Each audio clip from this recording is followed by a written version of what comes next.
Energy बहरान के दौरान तेल और गैस के शोबे से अच्छी खबर। वजीरिस्तान ब्लॉक में 2 कुओं से रिकॉर्ड पैदावार शुरू कर दी गई है। वफाकी वजीर पेट्रोलियम अली परवेज मलिक ने स्पिन वार्म 1 मंसूबे का इफ्तिताह कर दिया। लॉक हार्ट फॉर्मेशन में शेवा कुएं से भी पैदावार शुरू कर दी गई है। दोनों कुओं से 100 MMSCFD गैस मिलेगी। 800 बैरल खाम तेल की पैदावार भी शुरू हो गई है, जिनको कौमी ग्रिड से मुंसलिक कर दिया गया है। वफाकी वजीर पेट्रोलियम अली परवेज मलिक ने कहा कि मकामी कंपनीज ने आबनाए हुर्मस बंदिश से पैदा खला पुर करने के लिए भरपूर किरदार अदा किया है। आलमी बहरान में भी पेट्रोलियम मसनूआत की सप्लाई बरकरार रखे हुए हैं। मंसूबे की तकमील में सिक्योरिटी इदारों की कुर्बानियां काबिल तहसीन हैं। एलामिया में कहा गया कि तेल और गैस के नए ज़खायर की दरियाफ्त से इम्पोर्ट बिल और एनर्जी बहरान में कमी होगी।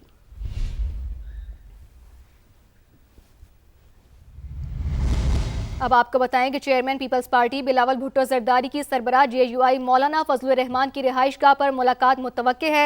अपडेट करते चले इस अहम खबर से मुतालिक, इस अहम मुलाकात से मुतालिक कि चेयरमैन पीपल्स पार्टी बिलावल भुट्टो जरदारी की सरबराह JUI मौलाना फजलुर रहमान की रिहाइशगाह पर मुलाकात मुतवक्के है। मुलाकात मौलाना फजलुर रहमान की रिहाइशगाह पर आज शाम 4 बजे हो सकती है।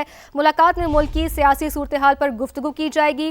गिलगित बल्तिस्तान इंतखाबात और 28वीं तरमीम का मामला भी ज़ेर गौर आएगा। इसी हवाले से मजीद बात करते हैं उस्मान जावेद से। जी उस्मान, आगाह कीजिएगा कि इस मुलाकात का क्या एजेंडा होगा? देखिए, इस मुलाकात में एजेंडा गिलगित बल्तिस्तान के जो इंतखाबात हैं उस पर भी गुफ्तगू होगी और इसके साथ साथ 28वीं जो आईनी तरमीम है उसके हवाले से भी मामला ज़ेर गौर आएंगे।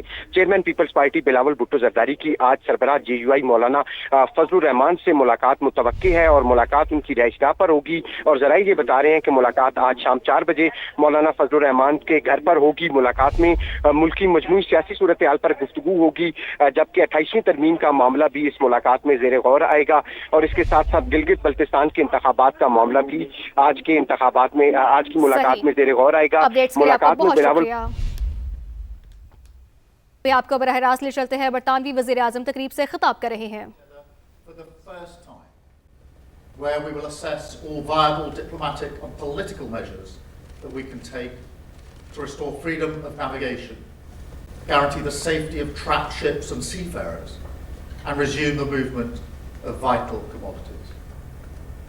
Following that meeting, we will also convene our military planners to look at how we can marshal our capabilities and make the strait accessible and safe after the fighting has stopped. Because I do have to level with people on this. This will not be easy. I spoke with relevant business leaders in shipping, finance, insurance and energy supply in Downing Street on Monday.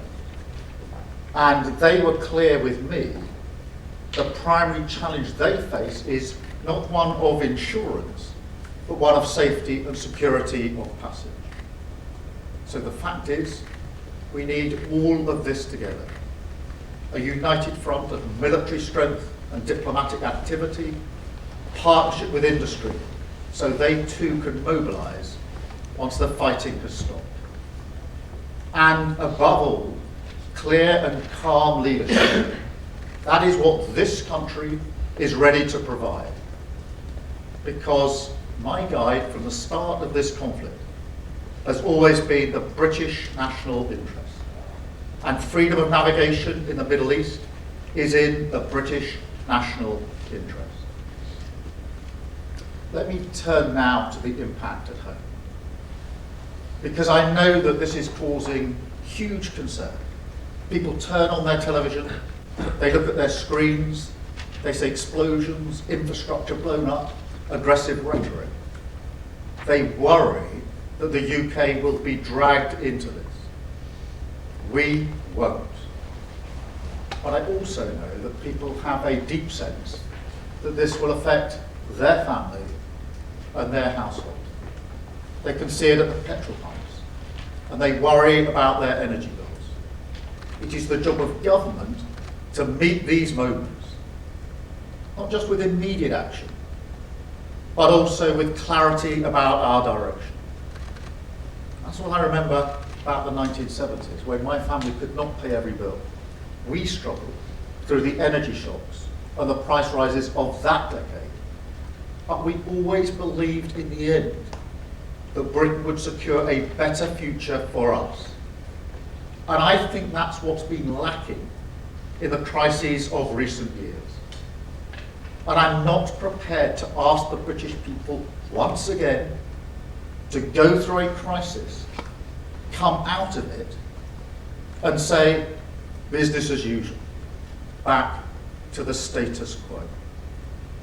So on our economy, on our energy, and on our defence, this time will be different. We will make Britain a fairer and more secure country, because that hope is what is needed as the country comes together, and because how we emerge from this crisis will define us for a generation. So, as I set out a few weeks ago, we have a 5-point plan for the immediate crisis. We're cutting energy bills by over £100 per household today. We've extended the cut in fuel duty until September, and we're monitoring that situation daily. We're supporting people exposed to heating oil rises, setting aside £53 million for that.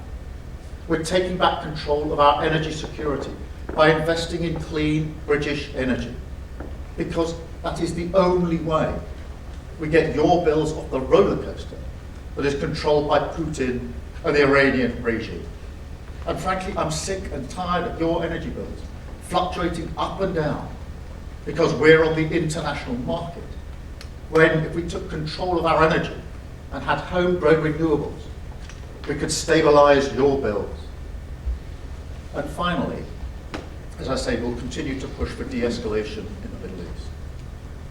But look, there's also a bigger argument here, because every one of these measures is part of a long-term plan to make our country more secure and more resilient to shocks like this. I mean, just look at what's happening today. Today, your energy bills will be cut because of the action that we took at the budget. And whatever happens in Iran, that price is now fixed until July. Today, if you need a prescription, instead of rising as they used to, the price will be frozen for a year. Today, if you're working on the national living wage, your wages will go up. Next week, on Monday, the state pension will go up. Next week, the 2-child limit will be scrapped, lifting 450,000 children out of poverty, the vast majority from working households. And next week, the biggest strengthening of workers' rights in a generation will become law, a huge boost to the economic security of working people. Now, some people may say, this isn't new, this was already planned, to which I say, yes, that is my point. Everything I've done in politics, certainly since the Ukraine war in 2022, is a response to this new and dangerous world. We campaigned for a windfall tax on oil and gas companies, which we extended. We focused on the cost of living, and we acted at the budget. And we've always emphasised the need for clean British energy. And we've invested because we knew that making our country secure in this world was the ultimate test that we would face, and our ultimate responsibility to the British people. Now, it's not going to be easy, clearly. And in the coming weeks, as you would expect, we will continue to assess the economic effects. We will continue to stand up for the British national interest. And we will continue to do what we must to guide our country calmly through this storm. However, it is increasingly clear that as the world continues down this volatile path, our long-term national interest requires closer partnership with our allies in Europe and with the European Union. Now we have made progress on this front, on agriculture, electricity, emissions trading, and more. But as the Chancellor has rightly pointed out, Brexit did deep damage to our economy, and the opportunities to strengthen our security and cut the cost of living are simply too big to ignore. So In the coming weeks, we will announce a new summit with our EU partners. And I can tell you that at that summit, the UK will not just ratify existing commitments made at last year's summit. We want to be more ambitious.